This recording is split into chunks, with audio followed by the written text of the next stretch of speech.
Welcome everyone, Cliff from Advanced Diagnostics.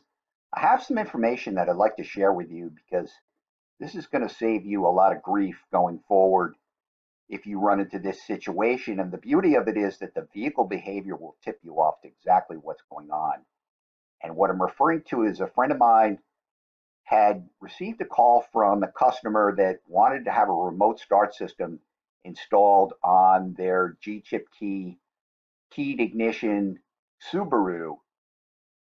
And he had said to them, please make sure that you come to me first so that I can add keys into the system, and then you can have your remote start installed. Well, they did quite the opposite. Unfortunately, they did not take his advice and they went ahead and had the remote start system. Then they went to him, and unfortunately, he was not able to add keys. So when he took a look at the key count, this is where the vehicle behavior will tell you what's happening. The key count, although they had a working key that they presented to him, reflected 0.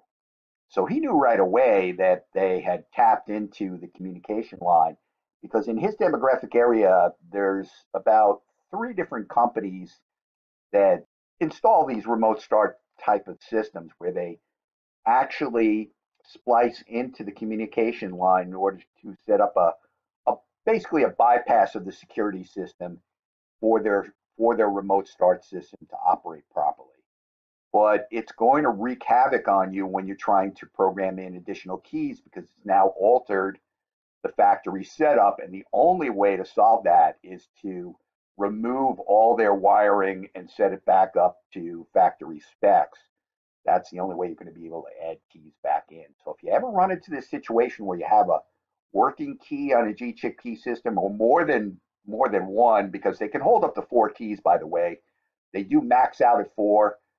They come from the factory with 3 RKE keys and 1 plain key, so be aware of that fact. You may have to clear keys under most circumstances if you do not have a remote start, I'm speaking of. But if you do have a remote start, let's say, for example, and there are 3 keys stored and you're getting a 0 key count, you can't add anything in. That's the remote start that's causing that issue, because of the fact that they have altered the vehicle by splicing into the communication line. So please put this into your notes.